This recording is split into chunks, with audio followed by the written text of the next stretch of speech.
My mother, who raised me and my sister, was a proud woman. She was a brown woman. She was an Indian woman. She was a woman with a heavy accent.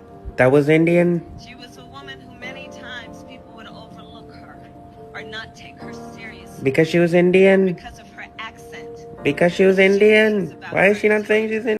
Kamala, chameleon. She comes and goes. She comes and goes. Thank unions for sick leave. Thank unions for paid family leave. 6.5 hours later. You better thank a union member for sick leave. You better thank a union member for paid leave. I love you back. It is time for us to do what we have been doing, and that time is every day. You think you just fell out of a coconut tree?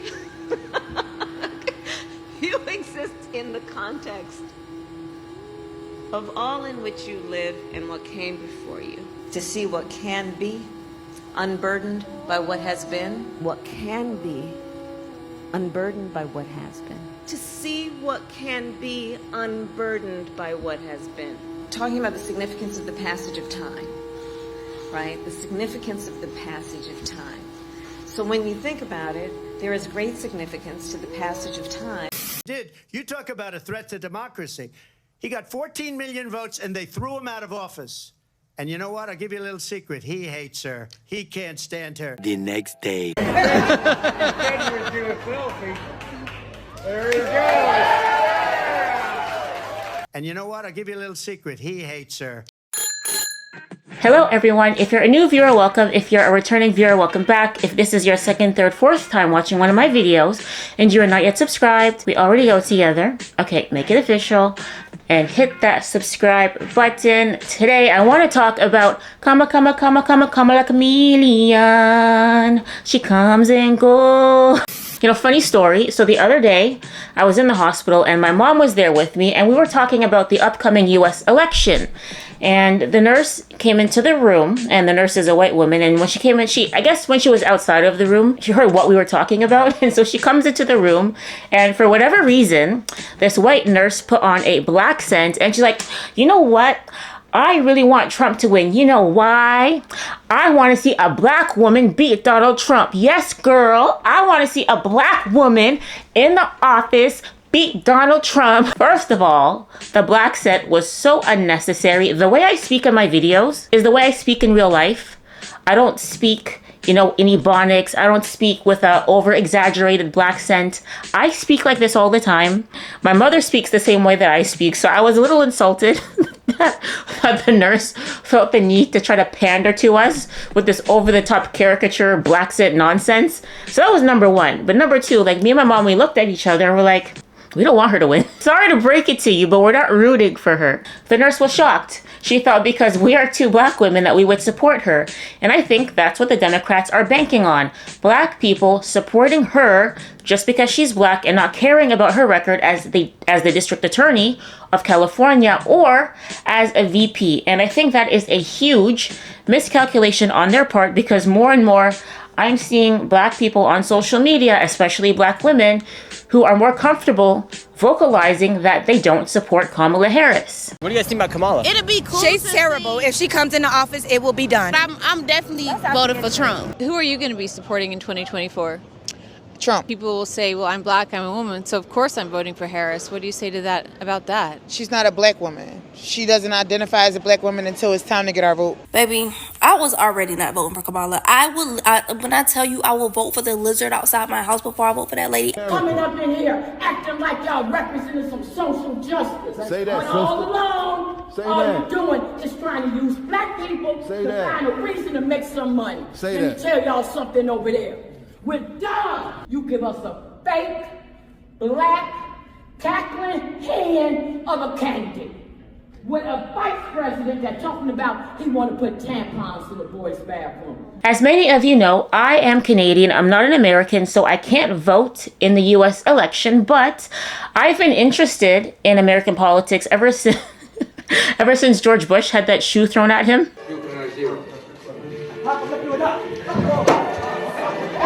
I was 16 when that happened, and it has been living rent-free in my mind ever since. But as I said, I do follow American politics, and I'm not a fan of Kamala Harris. Her policy proposals are bad, and she has a history of blatantly lying about her record. Kamala Harris always brags about her tenure as District Attorney of San Francisco and Attorney General of California. She especially likes to bring this up when she is insulting Trump. I took on perpetrators of all kinds. Predators who abused women, fraudsters who ripped off consumers, cheaters who broke the rules for their own gain. So hear me when I say, I know Donald Trump's type. She likes to talk about prosecuting liars and thieves, but she doesn't like to talk about the other group of people she locked up. During her tenure, she cracked down on truancy laws. Now, this was not a law that she had passed, but it was a law she emphasized prosecuting. And for those of you who are not familiar, truancy means the action of staying away from school without good reason. So if a child missed 10% of the school year, their parents would be arrested and or fined. Here is an old clip of Kamala Harris bragging about championing this law. And I believe a child going without an education is tantamount to a crime. So I decided I was going to start prosecuting parents for truancy. Well, this was a little controversial in San Francisco. And frankly, my staff went bananas. They were very concerned because we didn't know at the time whether I was going to have an opponent in my re-election race. But I said, look, I'm done. This is a serious issue, and I've got a little political capital, and I'm going to spend some of it. As a prosecutor and law enforcement, I have a huge stick. The school district has got a carrot. Let's work in tandem around our collective objective and goal, which is to get those kids in school. So I sent a letter out on my letterhead to every parent in the school district. A friend of mine actually called me and he said, Kamala, my wife got the letter. She freaked out. She brought all the kids into the living room, held up the letter, said, if you don't go to school, Kamala's going to put you and me in jail. I would imagine if a child is repeatedly missing school, there is a very high chance that there are issues at home. But rather than implementing programs to support families that may be struggling, she callously punished them.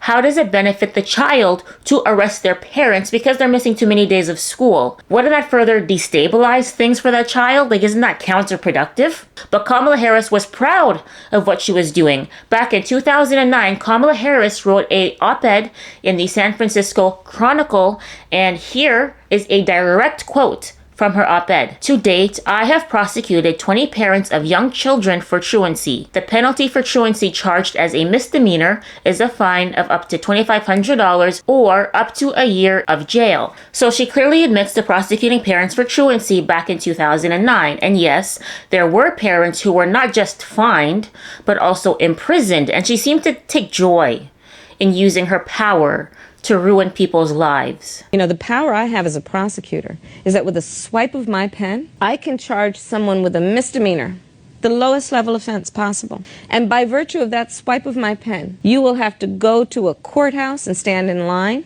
You will have to come out of pocket and hire an attorney. You may get arrested for a few hours. You will be embarrassed in your community. You will miss time from coming onto the Google campus. All because with the swipe of my pen, I've charged you with a crime, which I may choose to dismiss 2 weeks later. It's an incredible amount of power. She took great joy in ruining people's lives, which is very ironic because the current narrative that the media has been running with is that she's so joyful. Joy, joy, joy, joy, joy. Watch her joyfully ruin the country, guys. Since she's been running for office and she has the ambition of being president, she's changed her tune when it comes to the whole truancy thing. Rather than owning up to the fact that she has put parents in prison for truancy, she lies. I do not intend to put any parent in jail, and no parent went to jail. So you didn't lock up parents when their kids didn't go to school? I'm just trying to clear up all the BS. Yeah, no. Cheree People is one of the many single mothers that were arrested as a result of Kamala Harris criminalizing parents. Take a look at this. I intend to fight for Black Lives Matters. I intend to fight. If Black Lives matter to her, why didn't I matter? Because of truancy, California public schools lose $1.4 billion a year in funding. I want money. I don't agree what Kamala Harris did to my mom. So I decided I was going to start prosecuting parents for truancy. And I spent a majority of my time here at the hospital. When Kamala Harris was the California Attorney General, she had me arrested and prosecuted because my handicapped daughter was sick in the hospital and had missed some days of school. I have sickle cell anemia. Sickle cell anemia is a hereditary disease and it is very, very painful. In 2012, like all California parents, I received a threatening letter from Kamala Harris saying, "We'll go to jail for a year if our kids even miss 10% of school days." Little did I know, there was a warrant out for my arrest. All of a sudden, the police is outside my house and they started banging on the door. They told me I was under arrest for my child missing school. I was shocked.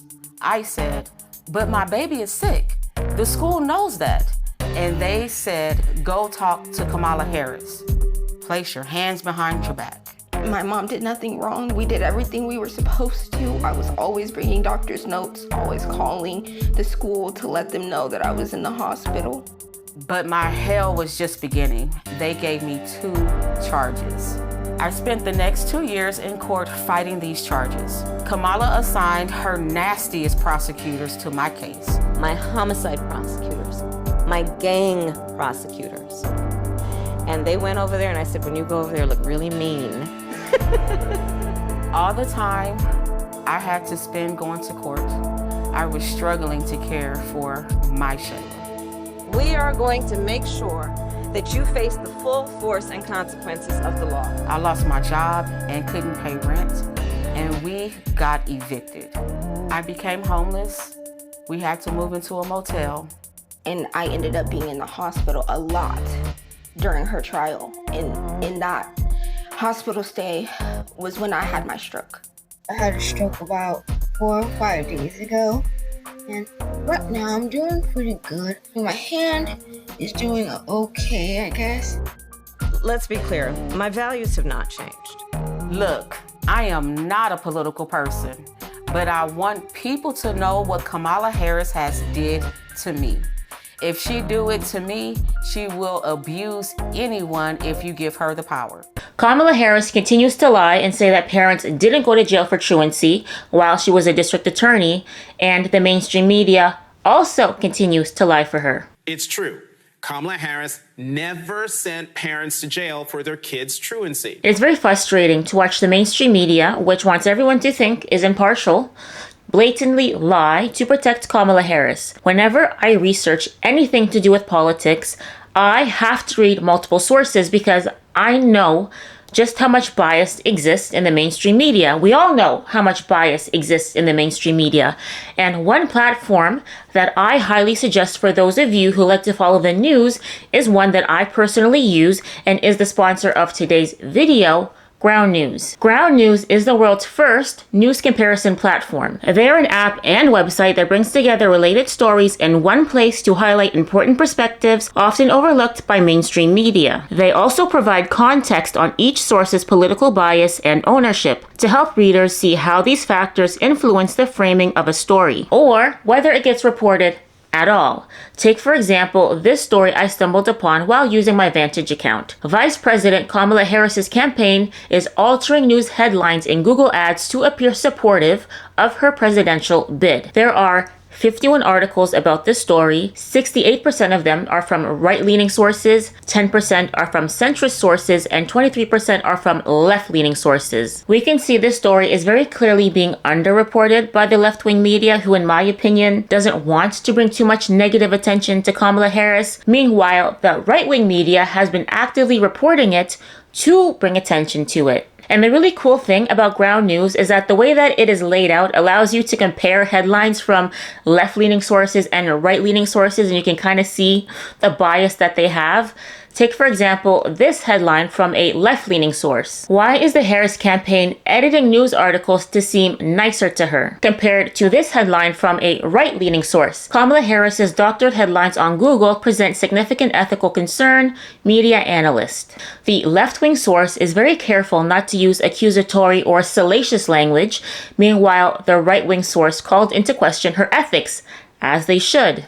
And one of my favorite features on Ground News is their blind spot feed, which shows you stories underreported by one side of the political spectrum. For example, if you lean left, you probably missed this story. Former top Clinton advisor calls on ABC to launch internal probe into whether debate was rigged. Following the blind spot feed has definitely shown me stories I wouldn't have normally seen, and Ground News helps me understand why they might have been overlooked. It is very interesting to see how different sides of the political spectrum discuss the same news story, and that is why I enjoy using Ground News so much. Everything is presented in such an organized and straightforward way with multiple sources to help you easily draw your own conclusions. If you like what you see, you can unlock all of Ground News' features by scanning my QR code or by going to ground.news/NCS. My viewers get 40% off the same Vantage plan that I use for unlimited access to their site. Subscribing not only supports my work, you're also supporting an independent platform working to make the media landscape more transparent. I would like to give a special thanks to Ground News for sponsoring this video. You know, the most annoying thing about Kamala Harris is probably her laugh. There's a balance to be struck between being tough and being a bitch.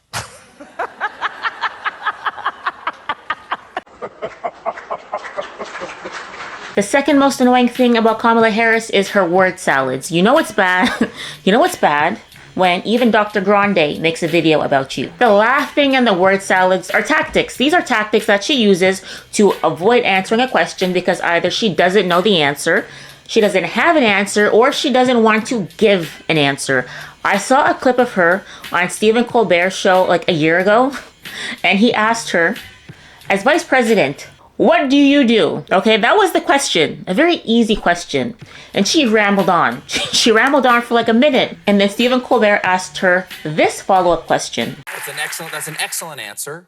And the question was, what is the job of the vice president? So I think we can all safely assume that as vice president, she doesn't really do anything. That's why she can't answer the question. And that is why the southern border is out of control. But I digress. She does this all the time, avoids answering questions. And it is especially annoying when it is a very important question that is being asked.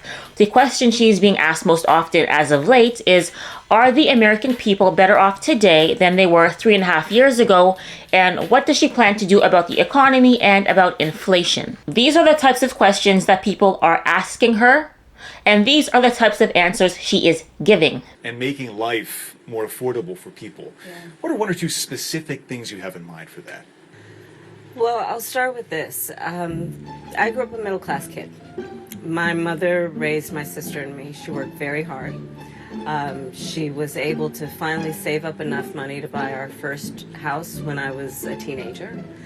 I grew up in a community of hardworking people, you know, construction workers and nurses and teachers. And I try to explain to some people who may not have had the same experience, you know, but a lot of people will relate to this.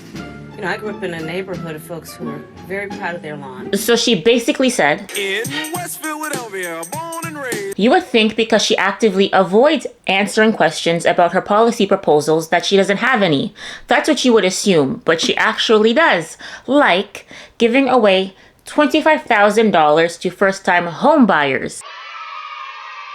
But only if you're an immigrant. What? Yes. She keeps leaving that part out when she talks about it. This is a direct quote from her website. Vice President Harris will provide first-time home buyers with up to $25,000 to help with their down payments with more generous support for first-generation homeowners. The wording seems to be slightly vague, but the way that I interpret it is that if you are first generation, or in other words, someone who was born outside of the US, you are eligible for the full $25,000. People who are born in America, who are first-time home buyers, will be eligible for a lower amount. That's the way that I understand it. And, here in Canada, our government implemented a similar program for all first-time home buyers. So it wasn't specific about first generation or not. It was for everybody. But this first-time home buyers down payment assistance wasn't a gift. You were giving the government an ownership stake in your home. So if the government gave you a 10% down payment, they would then have a 10% equity stake in your home.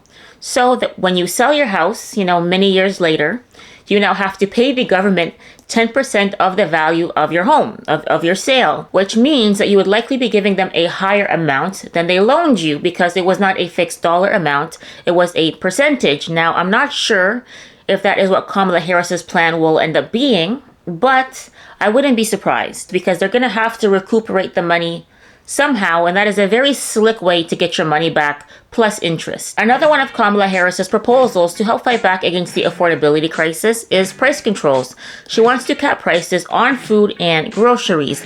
She says the reason that the cost of groceries has gone up is because of greed. Now, this policy position interests me because inflation hasn't gotten this bad because all of the corporations decided simultaneously to price gouge.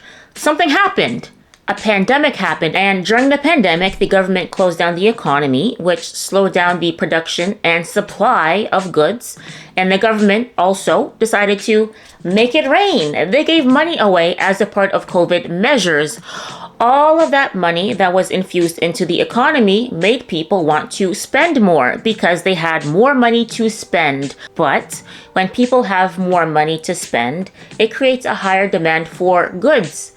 And those goods were scarce because there were supply chain issues. And when you have a high demand and a low supply, that creates inflation. And to this day, prices have not fully recovered, but this problem is not unique to America. Just take a look at this map. As you can see, almost every single country around the world did this, gave away cash while also closing down the economy.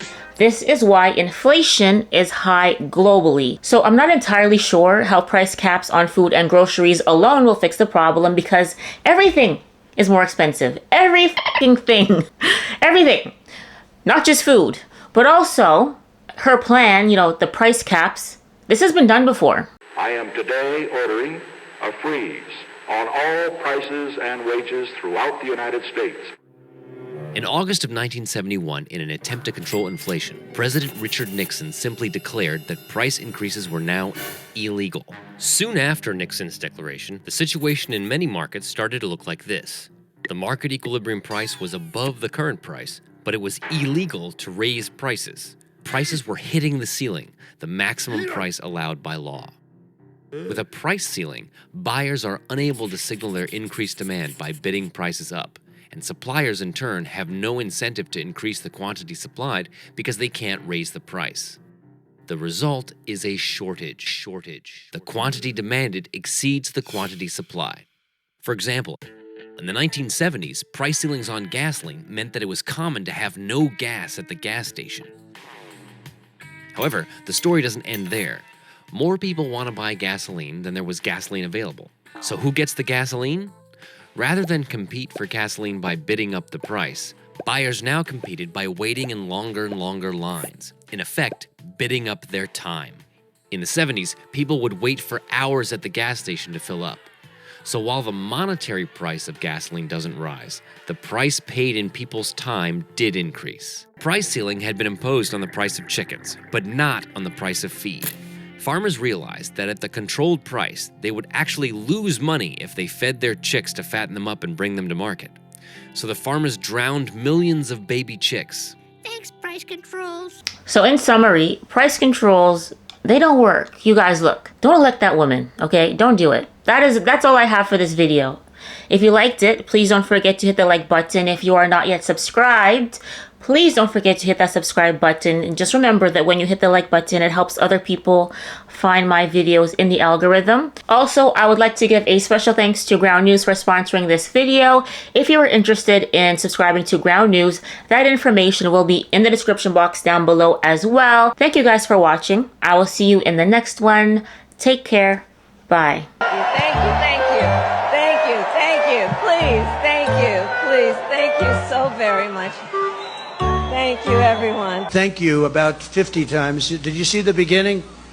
Thank you, thank you, thank you, thank you, thank you, thank you, thank you, thank you, thank you, thank you, thank you, thank you, thank you. I said, what the hell is wrong with her?